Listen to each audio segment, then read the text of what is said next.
നമസ്കാരം, ഞാൻ ദിനേഷ് സൗപർണിക. നമ്മൾ തൊട്ട് മുന്നൊരു വീഡിയോ ചെയ്തിരുന്നു ഉമ വേണുഗോപാൽ ദമ്പതികളുടെ അവരുടെ ടെറസിലെ കൃഷിയെ കുറിച്ച്. അപ്പോൾ അവരെ കുറിച്ചൊരു ഇൻട്രൊഡക്ഷനാണ് പറയുന്നത് കേട്ടോ. ഉമ വേണുഗോപാൽ എന്ന് പറയുന്ന അവർ നമ്മളെ പാലക്കാട് വിക്ടോറിയ കോളേജിലാണ് പഠിച്ചത്. അതിനുശേഷം ചെമ്പൈ വൈദ്യനാഥ ഭാഗവതർ കോളേജിൽ നിന്നും സംഗീത ഭൂഷണം ഫസ്റ്റ് ക്ലാസ്സോടെ പാസ്സായി. തുടർന്ന് അവരുടെ സംഗീത പഠനത്തിൻ്റെ ഭാഗമായി കേദാർനാഥ് സാറ്, മീര കേദാർനാഥ് സാർ, രണ്ടാളും ഇപ്പോൾ ജീവിച്ചിരിക്കുന്നില്ല. അവരുടെ ശിക്ഷണത്തിൽ തൻ്റെ സംഗീത വിദ്യാഭ്യാസം കൂടുതൽ മെച്ചപ്പെടുത്തിക്കൊണ്ടിരുന്നു. അതിനുശേഷം പാലക്കാട് അംബികാപുരം ശിവരാമൻ സാറിൻ്റെ കീഴിൽ തുടർ വിദ്യാഭ്യാസം, പഠനം സംഗീതത്തിൽ മാത്രമായിട്ട്. പിന്നെ അവരുടെ ഹസ്ബൻഡിൻ്റെ കാര്യം, വേണുഗോപാൽ സാറ് ടാറ്റ സ്റ്റീലിലെ ഇൻസ്ട്രുമെൻറ്റേഷൻ എൻജിനീയറായിരുന്നു. ആ ടെക്നിക്കൽ കഴിവും ഇവരുടെ പച്ചക്കറി കൃഷിയിൽ നന്നായിട്ട് ഉപയോഗപ്പെടുത്തിയിട്ടുണ്ട്. കൂടാതെ അവരുടെ രണ്ട് മക്കൾ, രണ്ട് പെൺകുട്ടികളാണ്. രണ്ട് പെൺകുട്ടികളും സംഗീത ടീച്ചർമാരാണ്. വിദേശത്താണ് അവർ കൂടുതൽ പഠിപ്പിക്കുന്നത്. അപ്പോൾ ഞങ്ങൾ ഈ കാർഷിക വിശേഷങ്ങൾ അറിയാൻ ചെന്ന സമയത്ത് ആവശ്യപ്പെട്ടത് ഒരു പാട്ട്, കൃഷിയുമായി ബന്ധപ്പെട്ട അല്ലെങ്കിൽ പ്രകൃതിയുമായി ബന്ധപ്പെട്ട ഒരു പാട്ട് കൂടി ഞങ്ങൾക്ക് പാടിത്തരണം എന്ന് പറഞ്ഞിരുന്നു. അപ്പോൾ ഉടനെ തന്നെ ഈ ഉമാ മേഡത്തിൻ്റെ friend, classmate Nilambur Suresh sir എന്ന് പറയുന്നൊരു വ്യക്തിയുണ്ട്. മ്യൂസിക് ഡയറക്ടറാണ്. അദ്ദേഹം എഴുതി അദ്ദേഹം തന്നെ ചിട്ടപ്പെടുത്തിയ ഒരു പരിസ്ഥിതി ഗാനം അമ്മയും മകളും കൂടി ഞങ്ങൾക്ക് പാടിത്തന്നു. ആ പാട്ടുകൂടെ ഈ കാർഷിക വിശേഷങ്ങളുടെ വീഡിയോയിലേക്ക് ഞങ്ങൾ പങ്കുവയ്ക്കുകയാണ്. അപ്പോൾ ഈ സംഗീതം മനസ്സിനെയും ശരീരത്തിനെയും നമുക്ക് അല്ലെങ്കിൽ സന്തോഷം നൽകുന്നതോടൊപ്പം തന്നെ ഇവർ പച്ചക്കറി ടെറസിൽ കൃഷി ചെയ്യുന്നത് കണ്ടാൽ അത് പോയി കാണുന്ന ആർക്കും അതുപോലെ ചെയ്യാൻ തോന്നും. കാരണം സംഗീത സാന്ദ്രമായ ഒരു പച്ചക്കറി കൃഷി അത് നിങ്ങൾക്ക് കൽപ്പാത്തിയിൽ കാണാൻ സാധിക്കും. അപ്പോൾ ഇവർ ചെയ്യുന്നത് മ്യൂസിക് തെറാപ്പിയും ഹോർട്ടിക്കൾച്ചർ തെറാപ്പിയും സമന്വയിപ്പിച്ചിട്ടുള്ള ഒരു ജീവിത രീതിയും ഇവിടെ അവർ ഫോളോ ചെയ്യണം. ഇവരുടെ വീട്ടിൽ വരുന്ന എല്ലാവർക്കും ഈ രണ്ട് രീതിയും കൂടി സമന്വയിപ്പിച്ച് അവർ പരിശീലനം നൽകുന്നു. ഇവരുടെ എല്ലാ കാർഷിക പ്രവർത്തനങ്ങളെല്ലാം വിശദീകരിച്ചു കൊടുക്കുന്നു. അതുകൊണ്ട് ഇവരുടെ ചുറ്റുവട്ടത്തിലെ ആളുകളും ഇവരുടെ കൂട്ടുകാരും ഇങ്ങനെ വിഷരഹിത അടുക്കളത്തോട്ടം നിർമ്മാണത്തിലും ഇപ്പോൾ ശ്രദ്ധ ചെലുത്തിക്കൊണ്ടിരിക്കുന്നു. അപ്പം നമുക്ക് ഇവരുടെ പാട്ടും പച്ചക്കറി കൃഷിയുടെയും രണ്ടാം ഭാഗം ഒന്ന് കണ്ടു നോക്കാം. അമ്മയാണു ഭൂമി, അച്ഛനാണ് പ്രകൃതി, പുഴകളും ജലാദികളും കാത്തിടേണം. വായുവാണു ജീവൻ, വൃക്ഷമാണു ജീവൻ, വൃക്ഷമില്ലെങ്കിൽ നാം മനുഷ്യരില്ല. തൈകൾ നട്ടിടേണം, ജലമൊഴിച്ചിടേണം, വളർന്നിടുവാനെന്നുമെന്നും കാത്തിടേണം. വൃക്ഷമില്ലെങ്കിൽ മണ്ണിലൊന്നുമില്ല, വായുവില്ലെങ്കിൽ നാം മനുഷ്യരില്ല. അമ്മയാണു ഭൂമി, അച്ഛനാണ് പ്രകൃതി, പുഴകളും ജലാദികളും കാത്തിടേണം. തൈകൾ വെട്ടിടല്ലേ, വൃക്ഷം വെട്ടിടല്ലേ, എന്തിനാണീ ക്രൂരത? മക്കളെ പോലെന്നും കാത്തിടേണം, വൃക്ഷമാണ് ജീവനെന്ന സത്യമോർക്കണം. അമ്മയാണ് ഭൂമി, അച്ഛനാണ് പ്രകൃതി, പുഴകളും ജലാദികളും കാത്തിടേണം. വായുവാണു ജീവൻ, വൃക്ഷമാണു ജീവൻ, വൃക്ഷമില്ലെങ്കിൽ നാം മനുഷ്യരില്ല. വൃക്ഷമില്ലെങ്കിൽ നാം മനുഷ്യരില്ല. വൃക്ഷമില്ലെങ്കിൽ നാം മനുഷ്യരില്ല. ഇവിടെ നമുക്ക് ഗാർഡന്റെ ഒരു പേര് കൊടുത്തിട്ടുണ്ട് കേട്ടോ. ഓരോ ഏരിയക്ക് ഇതൊക്കെ ശ്രദ്ധിക്കേണ്ട കാര്യങ്ങളാട്ടെ. My garden of my garden of happiness എന്ന് പറയുന്നുണ്ട്. അതായത് എപ്പോഴും സന്തോഷം നൽകുന്ന ഒരു സംഭവമാണത്. അപ്പൊ അത് അവര് ആളുകളെ ആകർഷിക്കാൻ വേണ്ടിയിട്ട് ഇത് വരച്ചത് ഞാൻ തന്നെ വരച്ചത്. അതായത് അപ്പൊ ഞാൻ പറഞ്ഞത് കറക്റ്റ് ആണ്. പ്രായം കുറഞ്ഞു വരിക എന്നുള്ള കുട്ടിയായി വരിക, ചെറിയ കുട്ടികൾ വരയ്ക്കുന്ന രീതിയിൽ വരച്ചിട്ടുള്ള ഒന്നാണ്. മറ്റൊന്നുകൂടി നമുക്ക് നോക്കാം. Garden is filled with love എന്ന് എഴുതിയിട്ടുണ്ട്. അതായത് സ്നേഹാരാമമാണ്. ഇവിടെ അവര് സ്നേഹം കൊടുക്കുന്നത് പച്ചക്കറികളിലൂടെയാണ്. പച്ചക്കറികളാണ് ഇവിടെ വരുന്നവർക്ക് കൊടുക്കുന്നത് കേട്ടോ. അവർ രണ്ട് ബോർഡുകളും അവർ കൊടുത്തിട്ടുണ്ട്. ഇത് ഡ്രമ്മിൽ നട്ടുള്ള ഏത് പപ്പായാണ്? ഇഞ്ചി ഒപ്പം അത് ഒന്നിച്ച് അങ്ങനെ വന്നതാണ്. ചെറുനാരങ്ങ അത് നിറയെ കായുണ്ട്. നമുക്ക് കഴിഞ്ഞ പ്രാവശ്യം ഇതുവരെ ഈ കാക്കാൻ തുടങ്ങിയ പിന്നെ നമ്മള് ചെറുനാരങ്ങ മേടിച്ചിട്ടില്ല. അത്രയും ആളുകൾക്കൊക്കെ ഒന്ന് പരീക്ഷിക്കാവുന്ന സാധാരണ ഡ്രമ്മാണ്, ചെറിയ ഡ്രമ്മാണ്. ആ ചെറിയ ഡ്രമ്മില് നന്നായിട്ട് വളരുന്നുണ്ട് കേട്ടോ. ഇപ്പുറത്തും ഇതും ബാക്കിയൊക്കെ ചെറുനാരകം തന്നെയാണ് വെച്ചിട്ടുള്ളത്. ഇത് നമ്മൾ മേടിച്ചു വെച്ചതാണ്. ഇത് നമ്മൾ നാടൻ മുളപ്പിച്ചതാണ്. ഇത് കുറച്ച് പൂന്തോട്ടത്തില് ഭംഗിയായിട്ട് നിൽക്കുന്ന 2 തരം റോസ് ഇവിടെ ഉണ്ട് കേട്ടോ.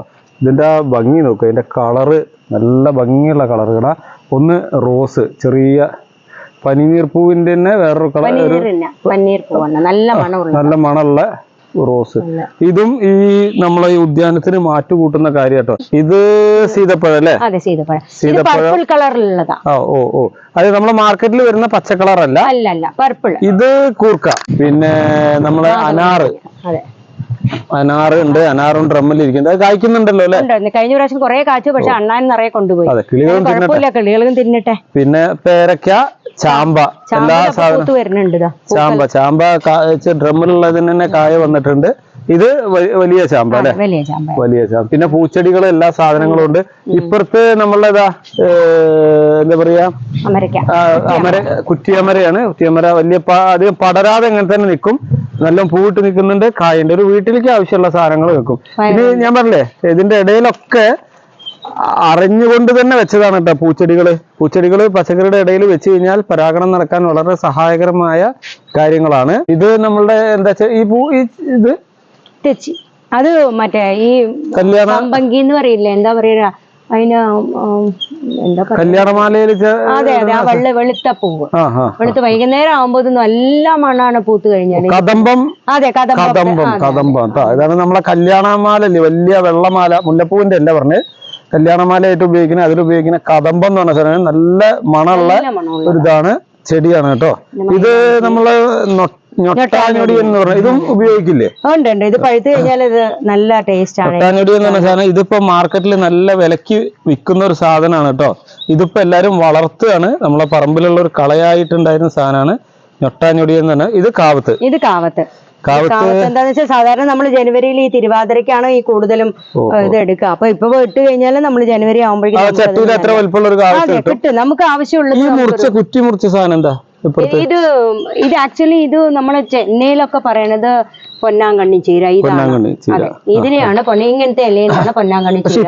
മാർക്കറ്റിൽ പൊന്നാങ്കണ്ണി ചീര പല കളറിലുള്ള പല സാധനങ്ങളും. ഇതിനെയാണ് പൊന്നാങ്കണ്ണി ചീര എന്ന് പറയുന്നത് ഇപ്പൊ ഇവിടുത്തെ. ഇതാണ് നമ്മളെ യൂട്യൂബിലൊക്കെ ആളുകൾ ഇതാക്കിയിട്ട് വിൽക്കുന്ന സാധനം. തമിഴ്നാട്ടില് പറയണതാ ഇതാണ് പൊന്നാങ്കണ്ണി. അല്ല, ചീരകള് കുറെ 100 വെറൈറ്റി നാട്ടുചീരകൾ തന്നെ ഉണ്ട്. അപ്പോ ഇത് റോസ്മേരി ആണ്. ഇത് നമ്മളെ പുതിന കേട്ടോ. പുതിന ഇവരെ ഗ്രോ ബാഗും ചട്ടിയൊക്കെ തയ്യാറാക്കുന്ന സ്ഥലമാണ് കേട്ടോ. നിങ്ങൾക്ക് ഇതിന്റെ ബാക്ക്ഗ്രൗണ്ടിൽ കാണാം. ചട്ടിയിലൊക്കെ മണ്ണ് നിറച്ച് വെച്ചിട്ടുണ്ട്. താഴെ കുറെ ഗ്രോ ബാഗ് ഉണ്ട്. അപ്പൊ ഇവരുടെ കൃഷി ഇത്രത്തോളം ചെയ്യാൻ ഇവരെ സഹായിക്കുന്നത് ഹസ്ബൻഡാണ്. ഹസ്ബൻഡ് ഡ്രിപ്പ് ഇറിഗേഷൻ ഈ കാര്യങ്ങളൊക്കെ ചെയ്തു. പിന്നെ കുറച്ച് കാര്യങ്ങളും കൂടി ഉള്ളത് എന്താ വെച്ചാൽ ഇവിടെ സോളാർ ഈ കൃഷിയിടത്തിന്റെ ഒരു ഭാഗം സോളാർ പാനലുകൾ വെച്ചിട്ടുണ്ട്. നമുക്ക് ഞാൻ കാണിച്ചു തരാം. ആ സോളാർ പാനൽ ഏകദേശം 5 കിലോ വാട്ടിന്റെ സോളാർ പാനൽ ഇവിടെ വെച്ചിട്ടുണ്ട്. ടാറ്റയുടെ സോളാർ പാനലുകളാണ്. അപ്പോൾ നല്ല എഫിഷ്യൻസി ഉള്ള സാധനമാണ്. അത് വെച്ചിട്ടാണ് ഇവർക്ക് വേണ്ട കറണ്ട്, വീട്ടിലേക്കുള്ള കറണ്ട് ഉൽപ്പാദിപ്പിക്കുന്നത്. അപ്പൊ ഇവിടെ എന്താ വെച്ചാൽ ഇപ്പൊ ഈ ഒരു തോട്ടത്തിൽ വന്നാൽ കിട്ടുന്ന കാര്യം, പച്ചക്കറി ഉണ്ട്, പൂച്ചെടികളുണ്ട്, പഴവർഗ്ഗങ്ങളുണ്ട്, മറ്റു വള്ളികളുണ്ട്, എല്ലാ സാധനവും അവർ അറേഞ്ച് ചെയ്ത് വെച്ചിട്ടുണ്ട്. നല്ല നീറ്റായിട്ടാണ് ഇത് വെച്ചിട്ടുള്ളത്. നമുക്ക് ഇനി ഇവരുടെ ഹസ്ബൻഡിനോട് കൂടി ഈ കാര്യങ്ങൾ ചോദിച്ച് മനസ്സിലാക്കാം. പിന്നെ ഒരു ടാങ്ക്, സ്റ്റെയിൻലെസ് സ്റ്റീൽ ടാങ്ക് ഇതിൽ വെച്ചിട്ടുണ്ട്. കുടിവെള്ളത്തിനും ഇവരുടെ ആവശ്യത്തിനൊക്കെ ഉള്ള ടാങ്കാണ്. ഇതെന്താ വെച്ചാലേ ഒരു തികഞ്ഞ എഞ്ചിനീയറിംഗ് സാങ്കേതിക വിദ്യകൾ ഉപയോഗിച്ചുകൊണ്ടുള്ള ഒരു ടെറസാണ് ഇതിൽ. പരമാവധി ആളുകൾ നിങ്ങൾ ചെയ്യാനുള്ള ഇത്തരം ഇതൊക്കെ ഒന്ന് ചെയ്യാനുള്ള ശ്രമം നടത്തുക. ഇവിടെ കാണുന്നത് തക്കാളിയാണ് കേട്ടോ. തക്കാളി കായ്ച്ചു നിൽക്കുന്നത് കാണാം. നല്ല ചുവന്ന തക്കാളി കായ്ച്ചു നിൽക്കണം. കയറിട്ടിട്ടൊക്കെ ഇത് കെട്ടിയിട്ടുണ്ട്. ഇതിന്റെ സിസ്റ്റം എന്താ? വെള്ളം ഒഴിക്കലൊക്കെ എങ്ങനെയാ? വെള്ളം ഒഴിക്കല് ഓരോ മഗ്ഗം ഉണ്ട്, കുറച്ച് ഒഴിക്കും എപ്പോഴും കുറഞ്ഞ അളവില്. എന്താന്ന് വെച്ച് കഴിഞ്ഞാൽ ഒരിക്കലും നിങ്ങൾ തന്നെ പറഞ്ഞിട്ടുണ്ട് തക്കാളിക്ക് കൂടുതൽ ഇവിടെ വന്ന് കാണാറുണ്ട്, അവര് ആഗ്രഹമൊക്കെ പ്രകടിപ്പിക്കാറുണ്ട്. പക്ഷെ ഇത് നമ്മൾ എന്താന്ന് വെച്ചാൽ ഒരിക്കലും ചിലപ്പോ ഫെയിലിയർ ആവാം. പക്ഷെ അത് പിന്നെയും ശ്രമിച്ച് എന്തുകൊണ്ടാണ് അത് തോറ്റത്, എന്തുകൊണ്ടാണ് അതിലിങ്ങനെ പരാജയം, അങ്ങനെ അവർക്ക് പ്രോത്സാഹനം കൊടുക്കാറുണ്ട്. ഇവിടെ ഒരു 3-4 പേര് ഇപ്പൊ ചെയ്യാറുണ്ട്. അതായത് ഇപ്പൊ ഇവിടെ പച്ചക്കറി വന്ന് വാങ്ങുന്ന ആളുകളെ ഒപ്പം തന്നെ അവർക്ക് ഈ പച്ചക്കറി കൃഷി ചെയ്യാൻ വേണ്ട പ്രോത്സാഹനം കൂടി ഇവർ കൊടുക്കുന്നുണ്ട്. ഇത്തരം ആളുകളുടെ അടുത്ത് പോയി കഴിഞ്ഞാൽ നമ്മളെ വീട്ടിൽ വന്ന് ഒരു ചായ കുടിച്ചു കഴിഞ്ഞാൽ വീട്ടിലെ അവരെ കുടുംബകാര്യങ്ങളോ അസുഖങ്ങളുടെ കാര്യങ്ങളോ ബന്ധുക്കളുടെ കാര്യങ്ങളോ അല്ല പറയുക, മുഴുവനായിട്ടും ലൈവായിരിക്കാൻ പറ്റിയ കൃഷി, ഹോർട്ടിക്കൾച്ചർ തെറാപ്പി ബേസ്ഡ് കാര്യങ്ങളാണ് ഇവർ പറയുക. ഇതുവരെ വന്നിട്ട് ഞങ്ങളിപ്പോൾ ഒരു 1.5-2 മണിക്കൂറായി. ഏതെങ്കിലും ഒരു കാര്യത്തിന് ടെറസിൽ കയറാൻ വയ്യ എന്നുള്ള വാക്ക് ഇവരുടെ അടുത്ത് നിന്ന് പറഞ്ഞു കേട്ടിട്ടില്ല. ഇതില് ഈ പൈപ്പില് നമ്മളെ സാധാരണ എന്താ ഈ സിസ്റ്റത്തിന് തന്നെ പേര് പറയില്ല, അക്വാപോണിക് സിസ്റ്റം ആണ്. പക്ഷെ അതിന്റെ ആ സാധനങ്ങൾ ഉപയോഗിച്ച് വേറെ രീതിയിൽ ചെയ്തു. എന്താ ഇപ്പൊ ഇതില് ചെയ്തിട്ടുള്ളത്? ഇതില് മല്ലിയിലയാണ്. എന്താന്ന് വെച്ചാൽ മല്ലിയില ഞാൻ ചട്ടി ചെയ്യുമ്പോ ചിലപ്പോ അത് അങ്ങനെ ചെരിഞ്ഞു പോവായിരുന്നു. അപ്പോഴാണ് ഇതിലെങ്ങനെ ചെയ്തത്. ഇതിപ്പോ മുളപ്പിച്ചിട്ട്? അതെ, ഇല്ലല്ല, ഇത് നമ്മൾ ഡയറക്റ്റ് ഇവിടെ മണ്ണില് വിത്ത് മുളപ്പിച്ചിട്ടാണ്. ഇതിന്റെ ആ ഹോളിലേക്ക് വിത്ത് ഇടുകയാണ്. അതെ, വിത്തിട്ടിട്ട് അതിന്റെ മേലെ ചകിരിച്ചോറ് ഇട്ടിട്ട് പിന്നെ അത് മുളച്ചു വരുമ്പോൾ ഇത് കട്ട് ചെയ്ത് ഇതിന്റെ മുമ്പ് ഇട്ടതാണ് ഈ ഭാഗത്തുള്ളത്. അപ്പൊ ഇത് ആവുമ്പോഴേക്കും ഇത് നമുക്ക് കിട്ടിയത്. അതായത് താഴെ കാണുന്ന ഇതിന്റെ താഴെ കാണുന്ന ഭാഗത്ത് നിന്ന് ആവശ്യമുള്ളത് കട്ട് ചെയ്തെടുക്കും. പിന്നെ അത് കഴിയുമ്പോഴേക്കും ഇത് വരും. അതെ, അപ്പൊ ഓരോന്ന് കട്ട് ചെയ്തെടുക്കുമ്പോ എപ്പോഴും ആവശ്യം വരുന്നോ അപ്പൊ എടുക്കും. പിന്നെ ഇത് പാലക്ക് ചീര, അത് നമ്മള് പാലക്കും ഇതിൽ കൊടുത്തിട്ടുണ്ട്. പാലക്ക് ഈ കുപ്പി തയ്യാറാക്കി വെച്ചത് എന്തിനു വേണ്ടിട്ടായിരുന്നു? ക്യാരറ്റ് ഇടാൻ വേണ്ടിട്ട്. അല്ല, ഈ കുപ്പിയിൽ തന്നെ താഴേക്ക് ഇങ്ങനെ നീണ്ടു വരാൻ വേണ്ടി ക്യാരറ്റ് വിത്ത് അല്ലെങ്കിൽ തൈ അതിലിട്ട് നട്ടു കൊടുക്കുക. അത്രയും നീളത്തിൽ ക്യാരറ്റ് താഴേക്ക് വരും. നല്ലൊരു രീതി കേട്ടോ. പൈപ്പിൽ കെട്ടിച്ചെടുത്തതാണ് കുപ്പികള്, പഴയ കുപ്പികള്. പിന്നെ തക്കാളി തൈ നട്ട് റെഡിയായി വന്നിട്ടുണ്ട്. അതെ, ഇപ്പൊ എല്ലാം പൂവിടാം. എന്താന്ന് വെച്ചാൽ മറ്റേത് നമ്മൾ തക്കാളി കായ്ക്കാൻ തുടങ്ങുമ്പോ തന്നെ നമ്മൾ അടുത്ത സെറ്റ് ചെയ്താല് നമുക്കത്, അതായത് കണ്ടിന്യൂസ് ആയിട്ട് തക്കാളി കിട്ടാൻ വേണ്ടിട്ട് ഒരു തക്കാളി മൂപ്പായി കായ വരുന്ന സമയത്തേക്കും അടുത്ത തക്കാളി തൈ റെഡിയാക്കണം. അപ്പൊ ഇതിലിതപ്പൊ പൂവിടാൻ തുടങ്ങി കഴിഞ്ഞു. ഇതില് നമ്മള് ചെടി മേടിച്ചിട്ടാണ്. ഇത് വെയിലുള്ള സ്ഥലത്തേക്ക് അങ്ങോട്ട് മാറ്റണോ? ഇല്ല, ഇതിപ്പോ നല്ല വെയിലാണ് ഇവിടെ. അത് കാരണം പിന്നെ വലിയ കുഴപ്പമില്ല. ഇവിടെ നല്ലോണം, അതുകൊണ്ടാണ് വേഗം പൂത്തതും ഇതെല്ലാം. തക്കാളി നമുക്ക് നമ്മളുടെ ഈ പച്ചക്കറി തോട്ടത്തിന്റെ അവരുടെ ഫാമിലിയിലെ, അതായത് ഇവരുടെ ഉമാ മേഡത്തിന്റെ മകളാണ്. പേര് അർച്ചന. എന്ത് ചെയ്യുന്നു? ഞാൻ മ്യൂസിക് ടീച്ചർ, അമ്മയുടെ സെയിം പാത തന്നെയാണ്. ആണല്ലേ? അപ്പൊ വിദേശത്താണ് വർക്ക് ചെയ്യുന്നത്? സ്കൂളാണോ? സ്കൂളല്ല, വീട്ടിലെങ്ങനെ ചെയ്തു കൊടുക്കുക.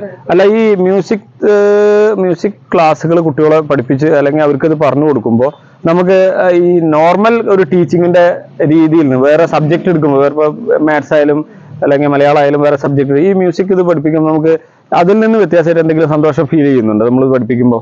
തീർച്ചയായിട്ടും. എന്താ വെച്ചാൽ യൂഷ്വലി ഈ പിള്ളേർ എപ്പോ നോക്കിയാലും പഠിത്തം അല്ലെങ്കിൽ ട്യൂഷൻ ഇതിൽ നിന്ന് കഴിഞ്ഞിട്ട് പാട്ടിലേക്ക് വരുന്ന സമയത്ത് ഇതിൽ അവർക്ക് ടെൻഷൻ ഇല്ലാത്തൊരു സംഭവമാണ്. ജസ്റ്റ് റിലാക്സ് ചെയ്യാൻ വേണ്ടിയിട്ടും അവർക്ക് മെന്റലി പീസ്ഫുൾ കിട്ടാൻ വേണ്ടിയിട്ടാണ് നമ്മൾ ഇതില് 1 മണിക്കൂർ നമ്മൾ ക്ലാസ്. ചില പിള്ളേരൊന്നും 1 മണിക്കൂറൊന്നും ഇരിക്കില്ല.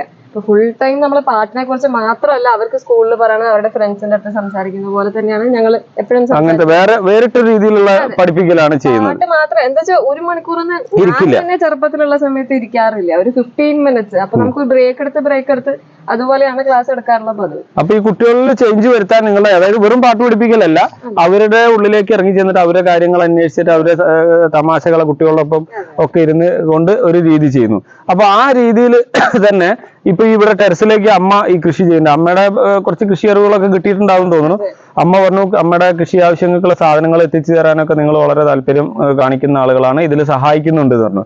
ഈ അമ്മ ഇതിങ്ങനെ ചെയ്യുന്നത് അമ്മയ്ക്ക് എന്തെങ്കിലും നിങ്ങൾക്ക് പുറത്തുനിന്ന് നോക്കുകയാണെങ്കിൽ അമ്മയ്ക്ക് എന്തെങ്കിലും മാറ്റമായിട്ട് തോന്നുന്നുണ്ടോ? അതായത് സാധാരണ ഇപ്പൊ റിട്ടയർ ആവേണ്ട ഏജ് ഒരു 60+ ആൾ തന്നെയാണ്. 60.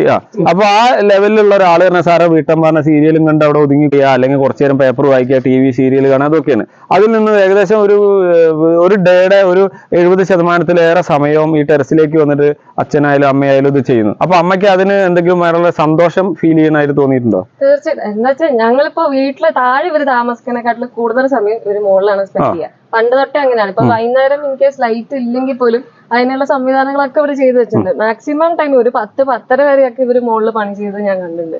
അപ്പൊ താഴെയുള്ള സമയത്ത് ഇപ്പൊ പണ്ടൊക്കെ ഞാനപ്പോ 7th പഠിക്കാന്ന് തോന്നുന്നു. ആ സമയത്ത് ഞാനും എന്റെ ചേച്ചിയും അമ്മയും മാത്രമേ ഇവിടെ ഉള്ളൂ. അച്ഛൻ ആ സമയത്ത് പുറത്താ. അപ്പൊ ഈ ഒരു മത്തൻ ഇവിടെ ആ സമയത്ത് ഫസ്റ്റ് ആയിട്ട് കുറെ ആയിട്ട് മത്തൻ വരുന്നുണ്ടായിരുന്നു. ഇളവനൊക്കെ കുറെ കായ്ച്ചു. അപ്പൊ ഒരു മത്തൻ ഇത്ര വലുതായി. അപ്പൊ ഇവിടെ പിള്ളേര് കളിക്കാൻ വേണ്ടി വന്നായിരുന്നു. അന്ന സമയത്ത് മോളില് ബോൾ വന്ന് ഞാൻ പോയി എടുത്തോട്ടെ എന്ന് പറഞ്ഞു. അപ്പൊ ആ പിള്ളേര് താഴെ വന്നിട്ട് ഒരു വലിയ ബോൾ ഉണ്ടടാ ഇവിടെ അങ്ങനെന്ന് പറഞ്ഞിട്ട് പിള്ളേരെടുത്ത് പോയപ്പോ അന്ന് രാത്രി അമ്മ ഉറങ്ങിയിട്ടില്ല. അല്ല പൊട്ടിച്ചിട്ടുണ്ടല്ല, അത് കൊണ്ടുപോയി എന്നുള്ളൊരു സ്വപ്നം അമ്മ കണ്ടു. ആ പേടിച്ചിട്ട് എന്നിട്ട് നെക്സ്റ്റ് ഡേ തന്നെ അന്ന് രാത്രി തന്നെ അത് എടുത്തോണ്ട് താഴെ പോവുക ചെയ്തത്. അപ്പൊ അത്രയ്ക്ക് വട്ടാണ്. ഒരു 5 മിനിറ്റ് കിട്ടിയ പിന്നെ അമ്മയ്ക്ക് കിട്ടുന്ന സന്തോഷം അത് എത്രത്തോളം അവർക്ക് ചെയ്യാൻ പറ്റും. അതായത് നിങ്ങളിപ്പോ വിദേശത്തൊക്കെ ഉള്ള സമയത്ത് അമ്മ ഇവിടുന്ന് ഫോൺ ചെയ്യുമ്പോ വയ്യാത്ത കാര്യങ്ങളോ അങ്ങനത്തെ കാര്യങ്ങളാണോ സംസാരിക്കുക? അതോ സമയം കൃഷി എന്താ വെച്ചാൽ ഫോണിൽ സംസാരിക്കുമ്പോ വയ്യെങ്കിൽ പോലും അമ്മ എന്തായാലും വയ്യാന്ന് അംഗീകരിക്കില്ല. ഇല്ല, അതൊന്നും കണക്കാക്കാറില്ല. അതുകൊണ്ട് തന്നെയാണ് എനിക്ക് തോന്നുന്നു നല്ല രീതിയിൽ വളരെ സന്തോഷകരമായി ഇപ്പൊ സംസാരിക്കുമ്പോഴും മറ്റുള്ളവരോട് പറയുമ്പോഴും ഈ മത്തങ്ങ ഉണ്ടായതും അല്ലെങ്കിൽ കുമ്പളങ്ങ ഉണ്ടായതും ഒരു പൂ ഉണ്ടായതും ഒരു ചെടി ചീഞ്ഞു പോയാലാണ് ഏറ്റവും വിഷമമായിട്ട് തോന്നുന്നത്. അപ്പൊ എന്തായാലും വളരെ നല്ല രീതിയിൽ മക്കളും ഇതിനെ സപ്പോർട്ട് ചെയ്യുന്നുണ്ട്. ഒരു മകള് അപ്പൊ അവരും വിത്തൊക്കെ അയച്ചു തരാറുണ്ട്. അമേരിക്കൻ വിത്തുകള് സാധനങ്ങളൊക്കെ വിന്ററിന്റെ എല്ലാം. അതെ അല്ലെ. ഈ വിദേശ രാജ്യങ്ങളിലെ വിത്തുകൾ ഇപ്പൊ മകൾക്ക് അവിടെ കൃഷി ചെയ്യാൻ സൗകര്യം ഇല്ലെങ്കിൽ പോലും അവിടുന്ന് വിത്ത് അയച്ചു കൊടുത്തിട്ട് അമ്മേനെ ഒരു മകള് സഹായിക്കുന്നു. ബാക്കി ആളുകൾ ഇവിടെ വളം മേടിച്ചു കൊടുക്കാനും മറ്റുള്ള നനയ്ക്കാനൊക്കെ സഹായിക്കുന്നു. നനയ്ക്കാൻ ഡ്രിപ്പൊക്കെയാണ് എല്ലാ സ്ഥലത്തും കൊടുത്തിട്ടുള്ളത്. ഏതായാലും വളരെ സന്തോഷം നല്ലൊരു ഫാമിലിനെ പരിചയപ്പെട്ടതില്. അപ്പൊ ഇത് മറ്റുള്ളവരുടെ അടുത്തേക്ക് ഒന്ന് എത്തിക്കുക. ഇപ്പൊ ഏറ്റവും കൂടുതൽ ആളുകൾ ചെയ്യുന്നത് വലിയ ജോലിക്കാരാണ് കൃഷിയിടങ്ങളൊക്കെ കൂടുതൽ ഒരുക്കാനും തയ്യാറാക്കാനൊക്കെ മുൻകൈ എടുക്കുന്നത്.